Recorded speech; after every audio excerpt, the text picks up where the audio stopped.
Okay, Amateur Storms here. Let's get around to actually reviewing this sucker. Yeah. Of course, we're going to take our time getting to the review, but I'm not sure how much of my history I gave in the intro, but this game was one that I kind of regretted not buying right from the start. I wanted it. I mean, another 1812. The question was, how many 1812 games could I buy? You know, could I buy one or two? I needed to have at least one. It seemed to me that the subject matter of Mr. Madison's War was going to allow for more detail and exploration of the land battles and the battles around the lake. And it does. But that was what decided me to go with just that one. I really couldn't. I was, if it had come out a year earlier, I probably would have gotten both. Just because of the way that but I was trying to cut back on my purchase, and I still am. So I didn't want to pay. This was the more expensive of the two games. It makes sense why it's so expensive. Simply the huge deck of cards, the very, very beautiful quality map. Clash of Arms always does a great job on quality. We'll talk about the components again later, but in terms of the physical components. And they're a smaller company than GMT, so their runs are going to be small. So it makes sense it's going to be more expensive. It's just my decision was, I'll go for the cheaper one. Maybe this will show up, on the used market more quickly. And there were some grouses about the rules being a little difficult or painful. And I definitely, among the things that I find that I did not like about the game, I would say that the rules development work is probably the biggest gripe that I have. That all said, though, and I'll try to get into my gripes. I do really like this game from what I see. Let me say, okay, what do I like about it? It's very, very open-ended. For a CDG, it gives you... First of all, you have no idea what you're going to get. The game is not going to flow the same way twice, basically. You have a lot of different routes and strategies to take. You've got the path that seems obvious, which is closing the peace track. But there are more points to be gained in terms of the total victory if you can capture territory. You could move that peace track quite a bit if you take your time and plan on a longer campaign, I believe.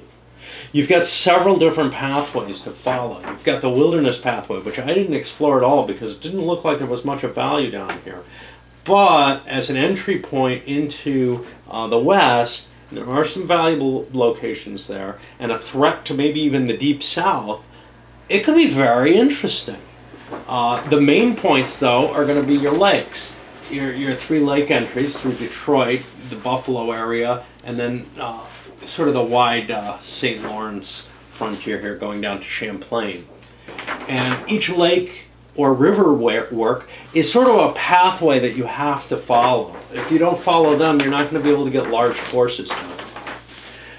So I feel like there are a lot of viable and reasonable strategies, and basically then once you kind of fix on one and start making some headway on it, your opponent has to do something to block you there. If they let you just get away with a strategy, you're going to win with it. They can't just try to go off and do their own thing, because all you're going to have to do is... It's easier to block someone than to actually undertake one of those mainline strategies. I think the naive player, like me, is going to probably move quicker towards, hey, let's move that victory point track and try to, that just is the cards, right? I got cards that move that track, and I can shift that pretty quickly, and that'll be great. Towards the end of the game, I began to realize that wasn't the only way towards victory, and it may not be the most efficient way towards victory. Doing stuff on the map actually looks to be more valuable. in terms of overall payout, what it can do. The Ghent points can really rack up. The successful battles, obviously blockades and such, it can all rack up. But there's a lot of luck in the game. It's not just those cards. There's a lot of luck. You're rolling a d10 on a combat table that can get pretty damn extreme, actually, at points. In fact, it's pretty extreme across the board, but when you get to the larger battles, the casualty levels become more extreme. But with the asterisks, etc., it can be pretty randomizing. I like that kind of thing. I know a lot of people don't. On the other hand, I kind of don't like making hard decisions, and I think that's probably one of the real shining points in this game is you do have a lot of different paths to take. You're sitting there with cards and you don't know what to do. If you're on the defensive, it's a little easier because, he's making headway there, I gotta block him. But maybe you don't, you know? There are points where I didn't. So for example, that Champlain march by the Americans didn't end up being anywhere near as devastating as I thought it would be. It placed Scott right in a location where he could threaten Quebec and Montreal, and another unit was able, because so many Brits were forced there, a small unit was able to move up and start threatening Kingston. But that was all blockable. The only real restraint on the English was they don't have a lot of troops that they can get on the board. Very few cards that came out gave me troops. I'm not doing any analysis on the whole deck or anything like that. All right, let's talk a little bit about components, I guess. And that's where we'll get some of my gripes. So the map, obviously, I've spread it out, and if you watch the playthroughs, it is absolutely gorgeous, and most importantly, it has the wonderful texture. But it is hard to read. And that leads to the fact that some of the cards, which I like the cards, I know some people have thought they're too flimsy, I think they're just flimsy enough. Why? They shuffle like good old poker cards. I can just take them and, there's no problem with them. I start playing with the thicker cards that some game companies put out. GMT's deluxe editions come with these really thick cards. I can't shuffle those. And, these feel fairly sturdy in terms of they're not getting nicked up or anything. They're shuffling fine. I don't need sleeves for them. If I need sleeves for a game, I don't want it to be because the cards are too thick and it doesn't matter that I put sleeves on the cards, right? I'd rather they be too thin, and it's a matter of it's my choice whether or not I want to damage them. These held up very, very well through the I did a significant amount of shuffling, but just once. But, many, many times through the deck, shuffling it. I still don't think it randomized things totally, but, it's a lot of deck here. Counters, again, the visibility on some of the leaders and such not, a little bit less than I can use with my failing eyesight at this point. But overall, they worked okay, I think. I don't remember too much trouble with them. One thing I do have relating to the counters has to do with the icons on the different counters. So, for example, I can tell Indians by their color of the counter, but I might have difficulty telling fencibles from regulars, from this, that, and the other. Or not regulars, but militia, and your rangers from your voyagers. That's the especially hard one because they don't have a flag. I found myself having to often look back in the rolls at the little pictures to figure out what's what. That would have been information that might have been helpful. See, there's there's these screens, essentially, that you're able to cover your troop deployment with. And they're a little flimsy to serve as screens. But what you've got is a couple of spaces on them that is basically wasted page. And there could have been some additional player aid information put on them there. Alternatively, of course, the combat table could have been put on there, but I don't know. What else? we have these port charts, which are a little crowded but work okay. You get kind of used to them. How much they're visible to the enemy player wasn't clear to me in the rules. Somebody suggested that, well, they're completely visible because the expedition chart is the thing that's mentioned as being put behind the screen. And that would make sense. I'm not sure I should know all of the production that's going on, but I guess I kind of don't, because the counters are flipped over on there. So that kind of hides some of that information. I should probably know what ships the enemy has. What I don't know is what the enemy's troop deployments are. And that is actually really, really severe fog of war in this game. Maybe more than I think is warranted at the time. Intelligence definitely was not good. But you tend to, at least I tend to not have any idea what my opponent has facing me, because you don't have a lot of fighting going on. That may be more my style of play here. The rules are probably my biggest grump. I do not like them being glossy, because where I had to make a correction and then I had to correct the correction twice, turns out, I'm having to use an indelible pen. I can't use pencil on this. I also am not thrilled with the actual formatting of the rules. It has no ability to index into it. It becomes very difficult to look things up. It's readable and pleasant, and in general, I would say there were not too many issues with it. In terms of, I think they hammered out most everything in it. I mean, when I looked things up, I would find there was a rule to cover something. There were a couple of cases where it was a little fuzzy on that. But what I mean, I guess what I mean in particular is that things were not left too ambiguous. There were cases, though, where preconceptions, so for example, this is the one that caused kind of a shitstorm, the Napoleon cards say must play on them. Well, yes, and once you get over this question, you're fine from then on. But must play is often used in CDGs to mean that you must play for the event. So I ran into a confusion there, although the rules are specific about that, the way they're formatted. What we actually have, if I recall correctly, is that's handled down here in the first line, and then most of the rule is up here, and without any casing, I tend to skim rolls. I don't read every word of something that's done in kind of paragraph or conversational style. So I'll quite often miss pieces. And that may be more my problem than anything else, but there are other people like me who do not carefully read every line of the rules and try to make sure that they can memorize it all. They tend to grab the gist of the rules and then rely on their experience in gaming. And when your experience gets turned against by some design decisions, then you're likely to screw up.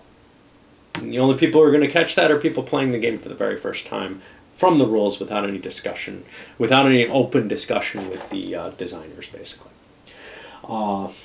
There were a number of cases where I felt like there was something that maybe was not developed as well as it should be. Cards, for example. Cards not giving... So they give a location. This was one right from the end. It's in the last video. They give a location, but there's no way to find that location trivially.